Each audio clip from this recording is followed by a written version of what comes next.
So Yeah, no kidding. Wow. Oh, thank you very much. All right, everybody. Welcome. Welcome, welcome. We are so excited to have our very honored global COO, Travis Garza, with us tonight. My name is Jamie Westerfield. I am a presidential marketing director with the Juice Plus Company, and I've been here going on 28 years, which I'm very proud of. And I know many of you on here have been here at least that long, if not even longer than that. So we are so happy to welcome all of you because I think tonight you're going to get some real clarity on what's going on, which we all want, and what our future looks like, which is so important. I want to let you all know that, especially since this is one of Jay Martin's always favorite sayings, was you need to have a buddy to do this business. So a little over a year and a half ago, 9 of us decided to get together. We call ourselves the 9, and we come from all different organizations. We're all national marketing directors with the company, but we came together to support and motivate each other. And I've got to tell you, this group has been extremely, extremely helpful. So I just want to quickly mention our 9 because they're very important to me. Heidi Phillips, Elaine Mason, Michelle Waffle, Reagan Dean, Sari Cohen, Sharon Hilgen, Susan Edson, and Tammy Lamison, which now have become my dearest, dearest friends in this business. We make sure and meet at every conference so we can get together to celebrate. So I do believe the buddy system really works, especially when you're having those times and you really want to, I need somebody to support me and to stand behind me. So a year ago, well, no, it wasn't even a year ago. Yeah, it was a year ago.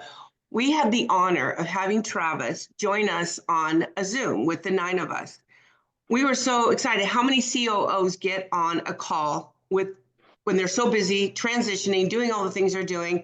But he came on and he was so humble. He listened to everything that we had to say. My biggest takeaway from Travis was that he was honest. He has only our best interest at heart. And I loved when he said, if it's not right, we will make it right. And he is following through and all that. I can't even imagine the stress and pressure that this man must be under, but always has a smile on his face. And tonight, well, first of all, you need to know his background. He has been over 20 years, he's been in the direct selling market industry. He has taken several renowned known companies to way above any expectation they ever had. And I know he's doing the same thing for the Juice Plus company. So, and his story alone, where he comes from, his humble beginnings, meant everything to all of us when we first got to meet him. And so what I'd like to ask him to do tonight is to first share a story, because some of you may not know him as we've gotten to know him. And thank you again for always taking our calls and being on our Zooms. We're very, very grateful for that. He is going to tell us, we all admit, we know and acknowledge that we have some issues going on, but we have stuck through this for a reason, because we love this company. So I want Travis to kind of help us walk through where we've been, where we're going, and obviously to tell his story. And most importantly, give us vision and hope of where we're going to be in the next few years and what his vision for the Juice Plus company is. So with that being said, Travis, I'd love for you to take it away. all right. Well, thank you so much, Jamie, and thank you all for being on this call. It's a pleasure to come before you tonight as we think about really what's happening around the world this holiday season. And you go into every holiday season and you get just to get a glimpse of how important life is and how important health is. And I hope all of you had a great holiday season if you celebrate Thanksgiving. And I say that because I talk with people all over the world, and some don't celebrate it, and you have to remind yourself. But last week I had the chance to spend time with some family, and for us, Thanksgiving is a fun holiday where it's actually a 3-day holiday for us. The first night is the day before Thanksgiving. We have what we call pie night. Everybody brings pies over. I don't know how this started, but we do pie night. The second day is Thanksgiving. Of course, we celebrate that. And the third night is Mexican night. And Mexican night is Mexican food, and we play games. It usually starts at 7 o'clock, and we don't finish till 3 o'clock in the morning. It's just a tradition. And the reason why we have Mexican night is My dad and mom, my mom is from Mexico and my dad is from Southern Texas, and they were migrant workers growing up. And so my childhood was around, they call me the white Mexican. Some people are like, there's no way. You look so you're the white Mexican. And so in Spanish, they call me güero, which means whitey. So I don't know, some people say, what happened to you? And so but growing up, my family, my mom is from the central part of Mexico. And believe it or not, they came over to the United States and they were migrant workers. And so they started working in the cotton fields in Texas, and they worked their way up through into the beet fields, into the corn fields, and ended up in Idaho. They met at a Mexican dance in Idaho. And when they were married, they decided to stay in the Idaho area. And the reason why is because of the potatoes. And we grew up around farming and in a small town in Idaho. But my dad and mom didn't have a real education. They just knew that, they could work in warehouses and so forth. And my dad, uh, when my older brother and I were young, my dad was working in a potato warehouse. And my dad didn't know how to really read or write in English. And so one day, a supervisor, a manager, asked my dad, you have those two little boys, Ernie, and my dad was named Ernie. We call his real name was Ernesto. He said, you need to do something for those boys. And so he taught my dad. He said, I'm going to help you. You need to like get out of this warehouse, go find something new. And so he taught my dad how to read and write. If you can imagine somebody who full grown, two young kids, um, and he taught him how to read and write. And my dad went on to get a GED and became a plumber. So he became a plumber for his career.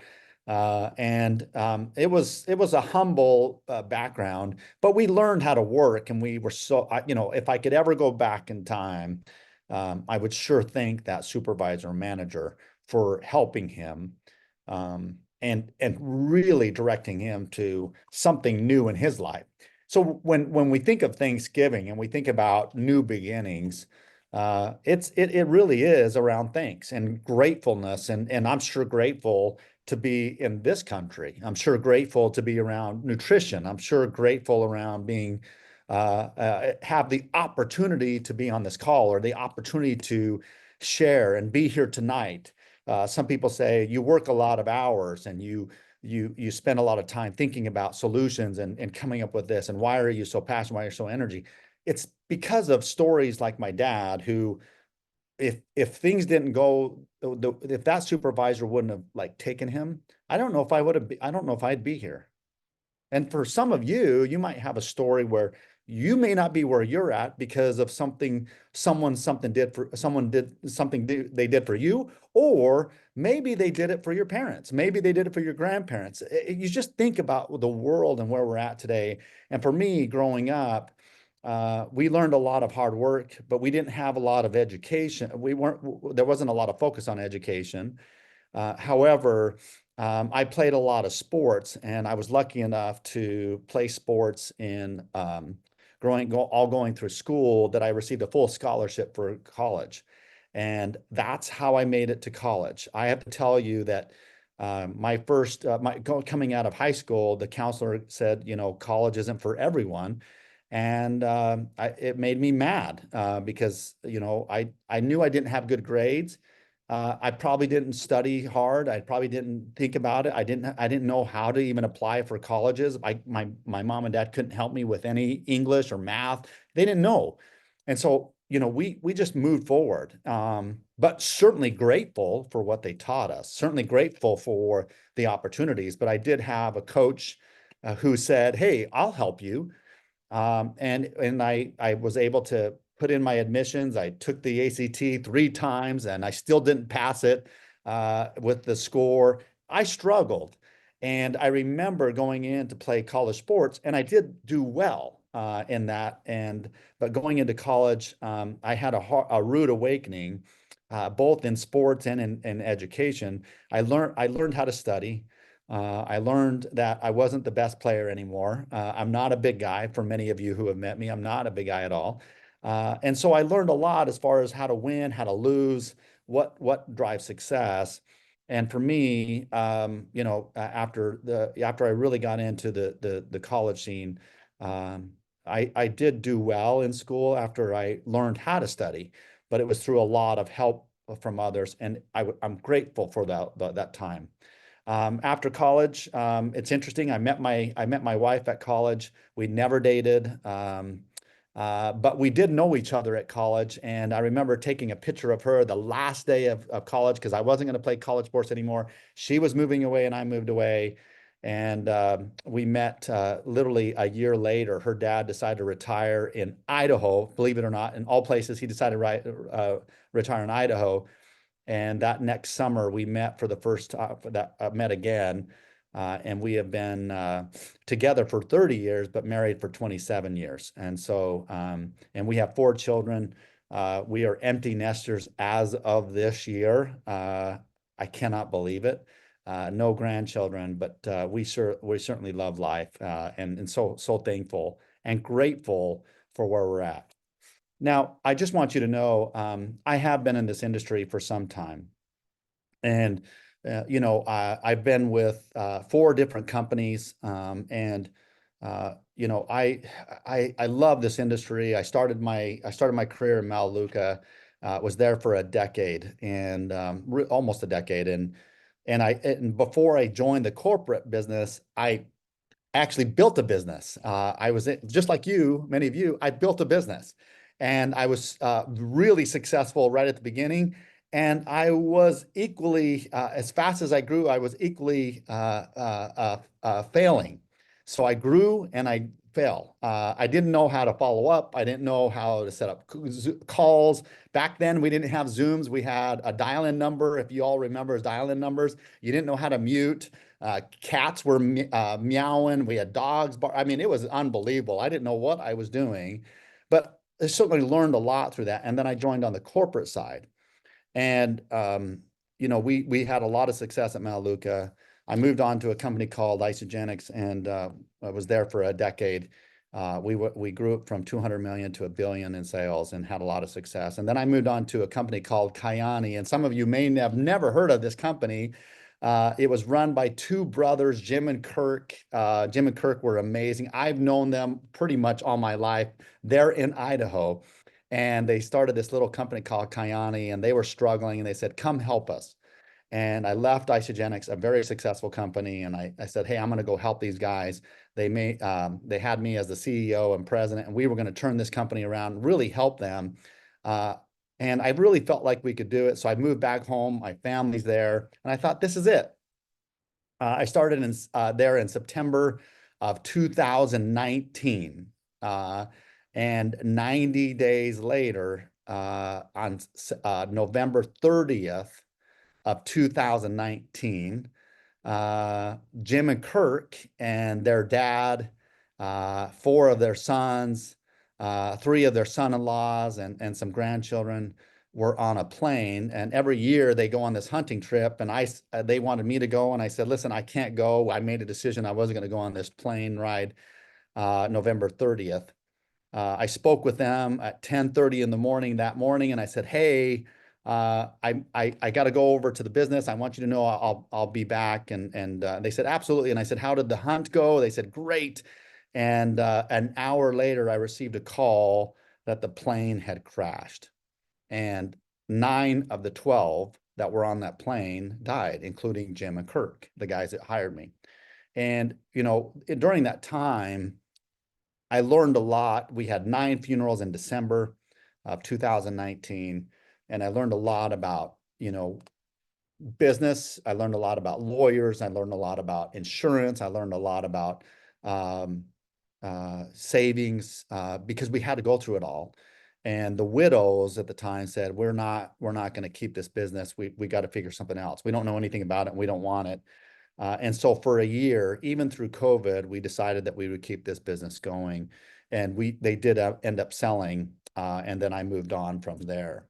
And then I moved on into a company called Plexus, and we had success there. I was there for just several years, and I decided that I was not going to stay in the industry. I was doing real estate, and I thought, nah, maybe I just don't know if I'm going to do this anymore. And then an executive search firm reached out and said, hey, there's a company that they need some help. And I said, I'm not interested. And they said, you just take a look, and please just take a look and just tell us what you think. And they shared the name of the company, and they said it's Juice Plus. And I said, Jay Martin, if you've been in this industry, you know what the legacy that Jay Martin has left. I mean, it's just unbelievable. I said, oh my gosh, I would be happy to talk with the company. So that's when it all came together, and I joined the company in July of 2023. And I will tell you that, this company is phenomenal. I've been with some companies who had great nutrition products, great science-backed nutrition products that I thought were wonderful. But what makes Juice Plus unique is really the science and the research behind the products, the efficacy of what we have here. There is no other company and no other product like what we have with the fruits, vegetables, and berries, and the omegas and the complete that we have, the history, the legacy that we have. There really is literally no other company. And that's what I love about this, is that when you think about how people should be grateful, I'm so grateful for all of the challenges that have gone on and where we're at today. I'm grateful for the opportunity to meet so many great leaders, so many great people who are looking to help others. So many people are looking for help, or they're looking for hope, or they're looking for a community. They're looking for a friend. And that's what I love about Juice Plus, is that we have an opportunity to do something. Like my father, there was not a lot of hope. They just knew one thing, and that was hard work. But hard work was not going to get them where they needed to go. It was someone who cared enough to help them, to say, let's teach you. And I think that's what I love about what we do at Juice Plus. We help people. We have people who say no. We have people who reject us. We have people like, not right now. We have people who say you're crazy, and here comes Reagan, and you hear all of it, right? This is what I love about it, is that regardless of what we do, I'm so grateful to be a part of a company who really looks for the foundation of helping people. That is the backbone of what we do, and I'm grateful for that. So during this time of Thanksgiving, I look back and I'm like, I'm going to take every second that I can while I have time with family, because it's extremely busy, to be grateful. And tonight, I'm grateful to be spending time with you. This company, we are working on some amazing things right now from a product experience standpoint. I was tasting some today that I think, we have our roadmap right now is very, very, very robust. We didn't have a roadmap of products before. There's so much that's going on in the world today that's relevant to all of us. You think about, sleep. People are struggling with sleep more than ever before. And we are working on some innovation that we think can be really a game changer for us. My phone's ringing in the hotel. I don't know why. But can I just turn this off? I'm so sorry. I'm so sorry.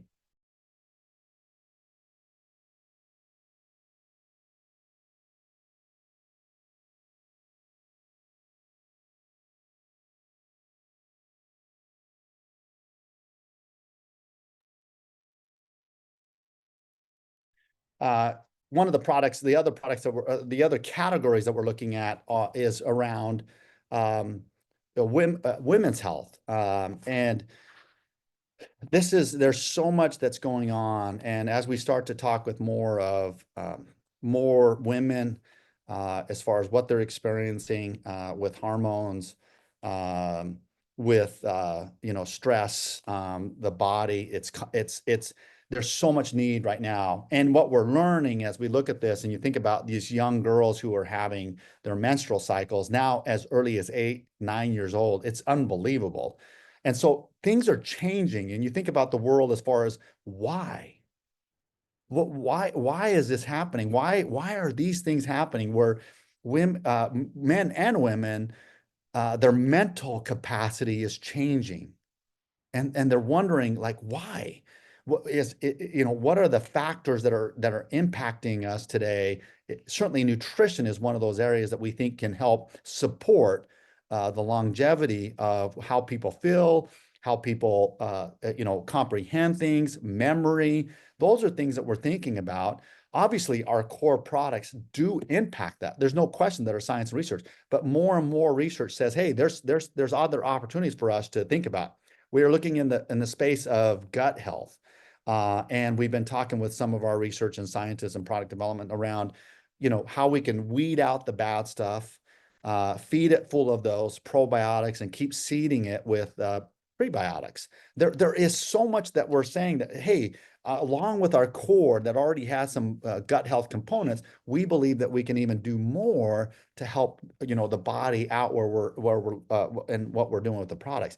And there are millions of people who are looking for this. We have a community, we have people who can share, but these are just a few things that we're working on as far as the company goes. Finally, and I know there's some questions around the technology, and I want to address that. But finally, I would say that, over the last 5 or 6 years, and really even longer than that, the company, I would say that one area that I think we haven't done a very good job of. I'm not saying that it's bad. I'm not saying that the company isn't good. What I'm saying, over the last 6 years or so, or maybe longer, we haven't been aggressive with our innovation, aggressive with sharing about the products. We haven't been aggressive as far as sharing who we are, being aggressive with marketing material so that people are like, man, that company is amazing. We haven't been aggressive as far as really standing up and saying, this is why you should have these products in your body. I don't think we've done a very good job. And it's an area that we are looking to explore and explode more with our marketing material, our marketing messaging, packaging. Although we just had a brand refresh, if you look at the landscape around the world, there's just a change as far as what people are looking for today. And by a raise of hands, how many of you are either looking at Facebook or Instagram or some form of online platform on a daily basis, right? How many of you are, by a raise of hands? It's real. What we do know, it's real. And we know that people, regardless of age now, they're scrolling, they're looking at, they're having more that they're looking at today, and a lot of people are buying online, but yet we don't have a solid presence. These are things that we're working on to say, okay, how do we drive this where people are like, oh, I know that. Oftentimes when I talk to people in presentations, I say, we need to create what I call triggers. Triggers. And when I say triggers, people, they remember, it's a trigger that people remember things. And I always say there's triggers that happen in our lives all the time.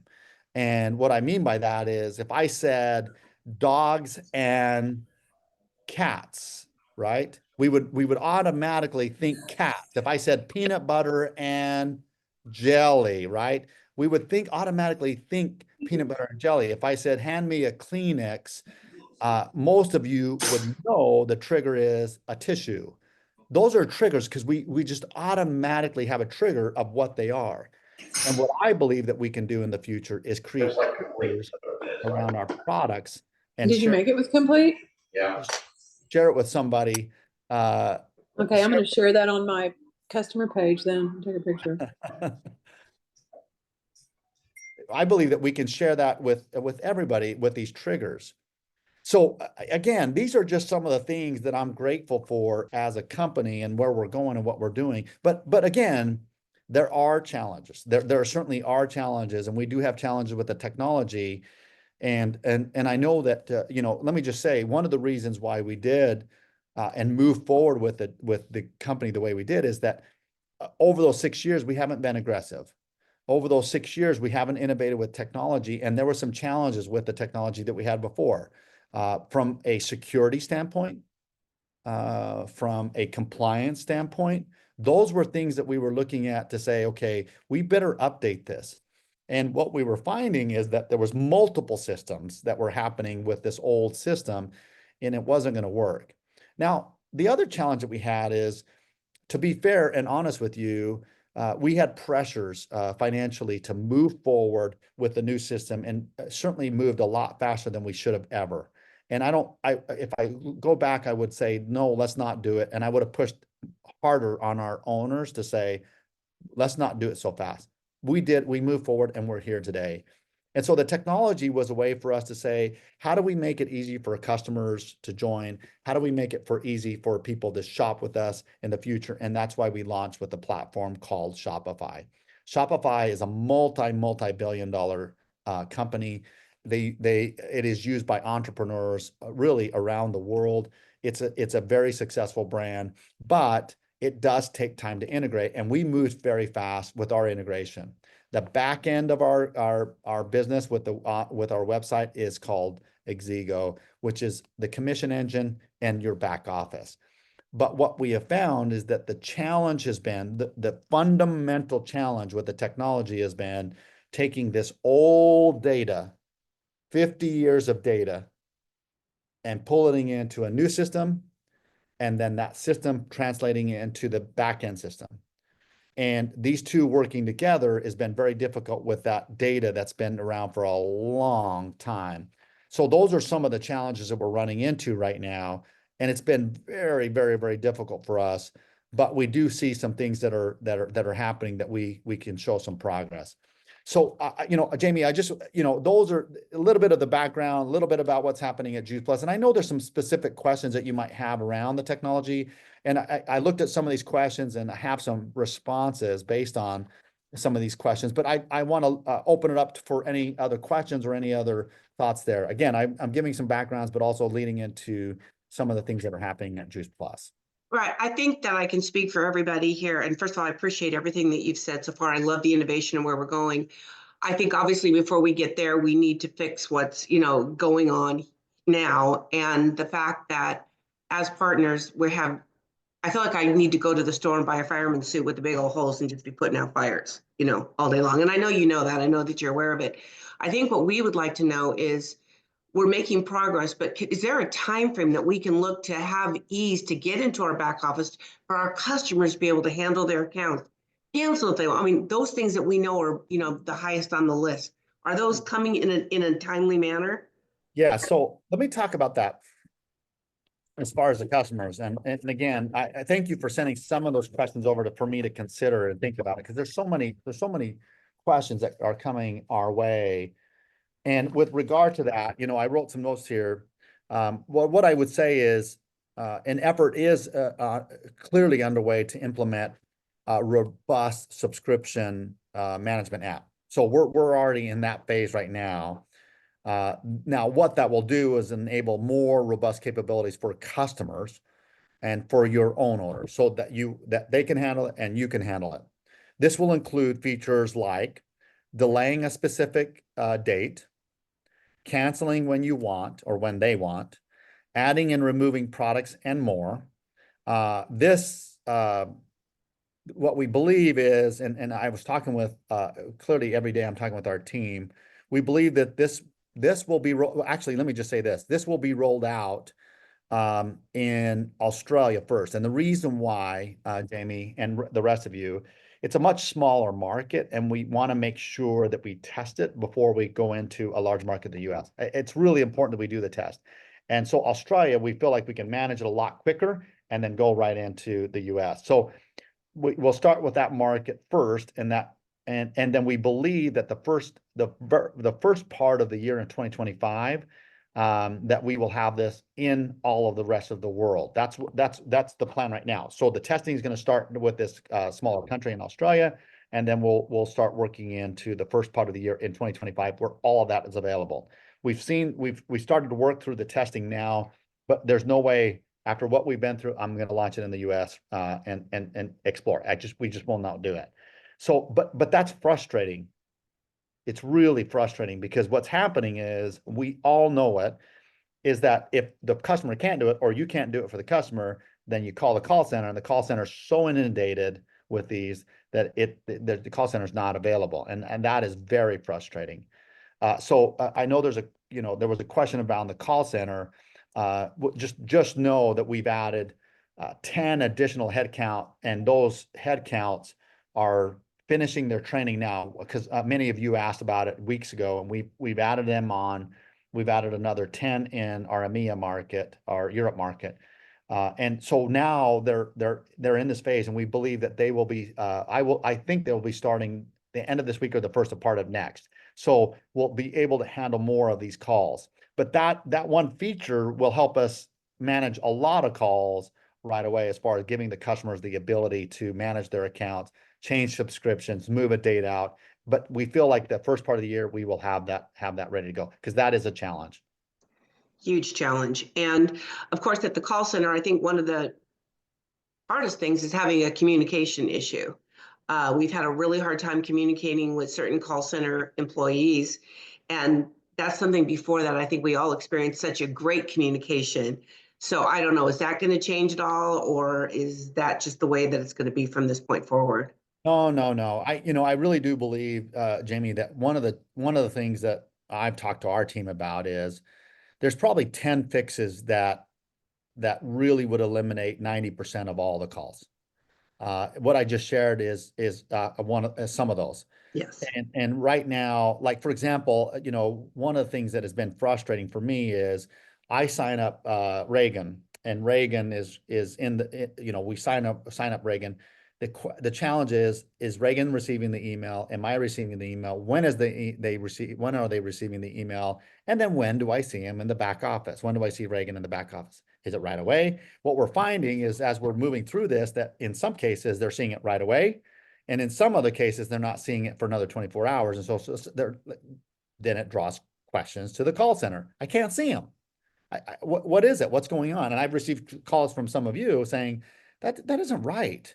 So there's some inconsistency. The longest has been 48 hours today. Now, in September, they weren't showing up. And we know that they were not showing up, and there was a lot of questions. In addition to that, there was some misassignments. So let's say I sign up Reagan gets started, and Reagan was showing up in someone else's downline.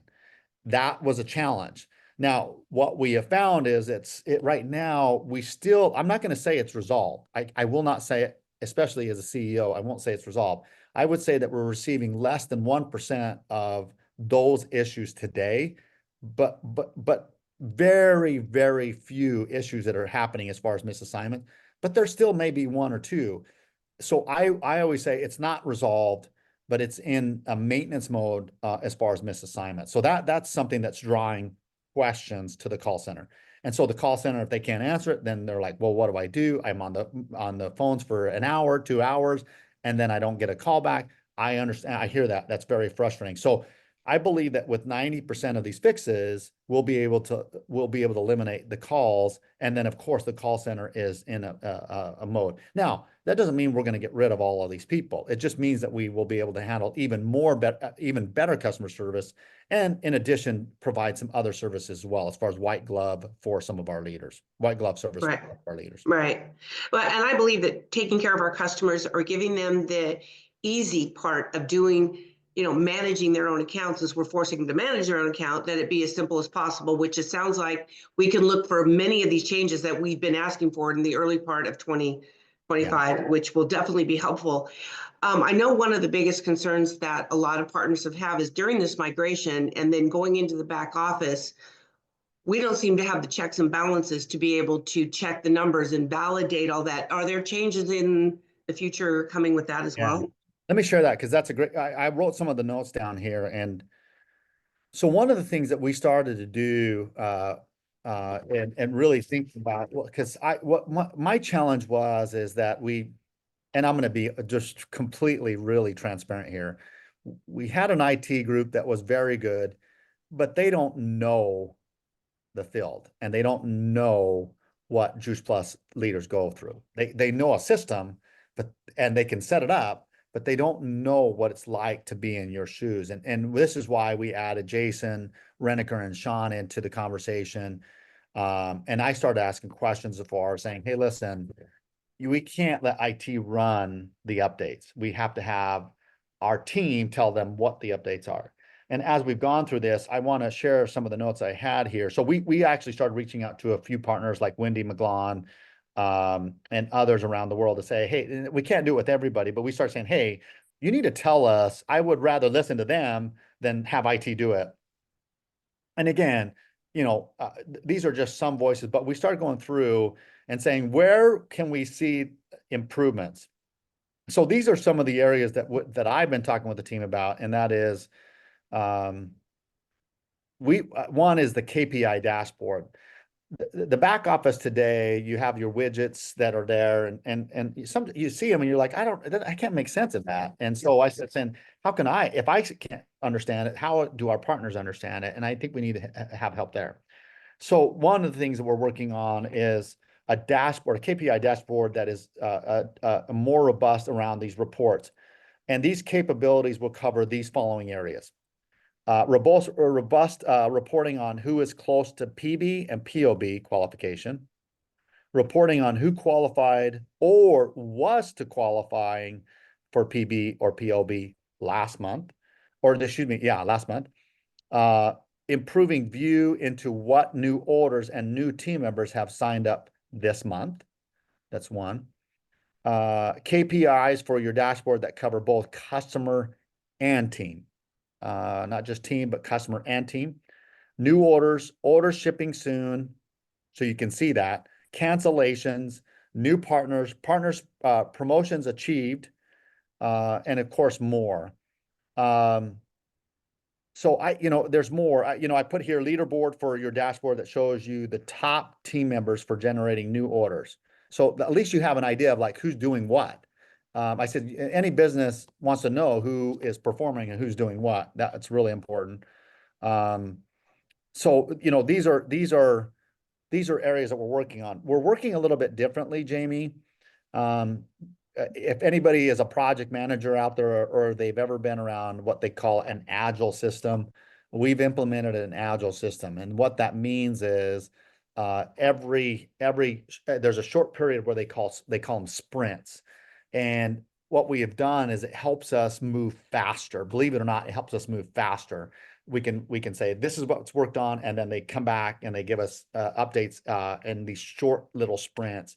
And what happens is a group of people work on it and they're just moving through it. Where before it was like, this group was handling this group was handling this group was and it was so confusing.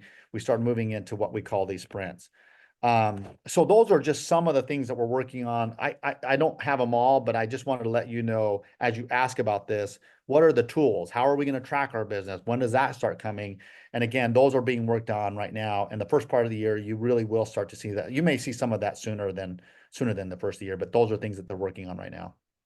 I think I have one more thing on will we be able to have a search engine that we could go in so we don't have to fish through different, you go through the hamburger and then you've got to go to this. Oh, well, could it be under this? And then you go into reports. I mean, it's not grandma user friendly right now. So that was one of our questions as well.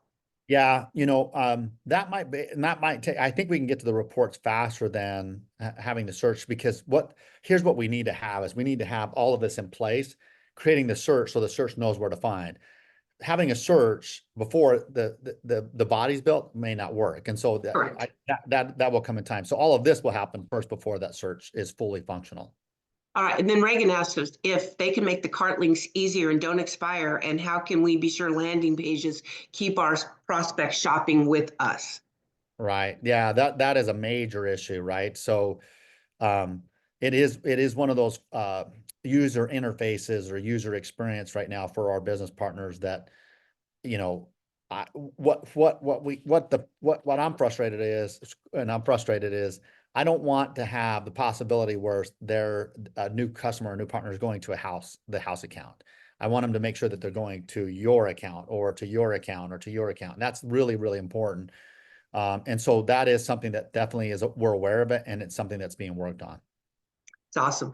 Well, and we know that you guys are working really hard, and we feel as long as we have these forms of communication, and I know you're doing the digital transformation calls and those updates every 2 weeks, I believe now, which is Yeah. really helpful. And we just need to continue to have that. And I can say just from my customers aspect, they do want the simplification, but they also, even if we just sent them an email saying your order's coming, because we're not getting that either, that we were hoping to have. So Yeah. And by the way, you're right about that, Jamie. It's some email, the emails, you have to have the data and the connection so that the emails are going to the right person, and it's going consistently and quickly.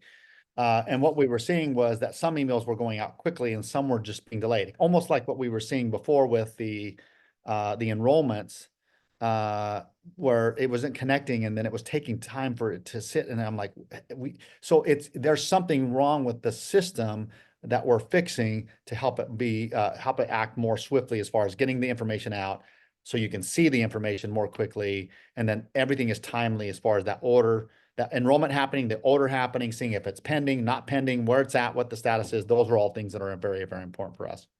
good. Well, I think we're going in the right direction. Now we just have to get there.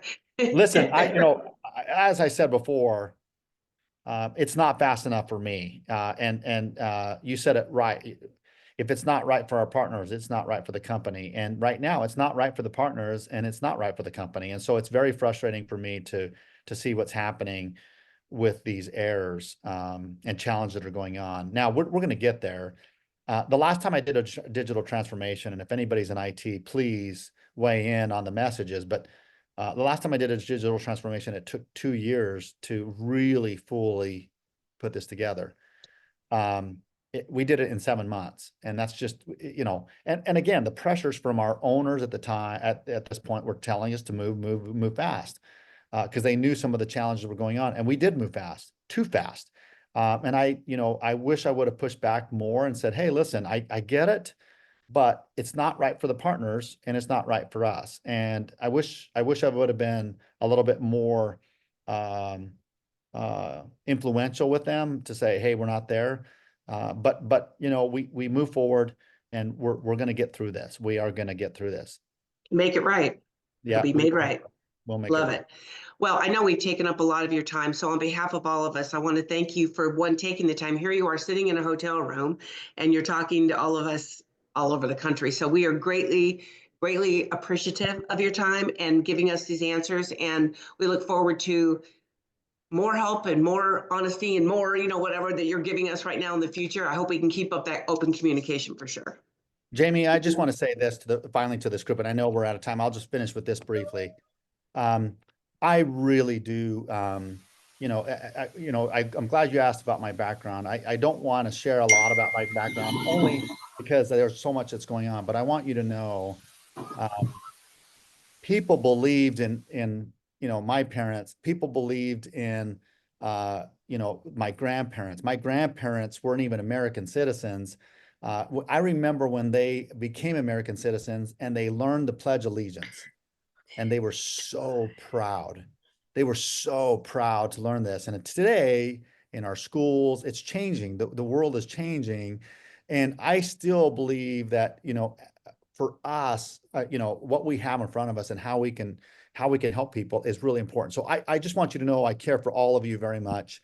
I believe that, our time here on this earth is limited, and we have to maximize it and be grateful for the things. And I'm so grateful for all of you, and the time that I get to work. So I don't mind spending the time here in a hotel room.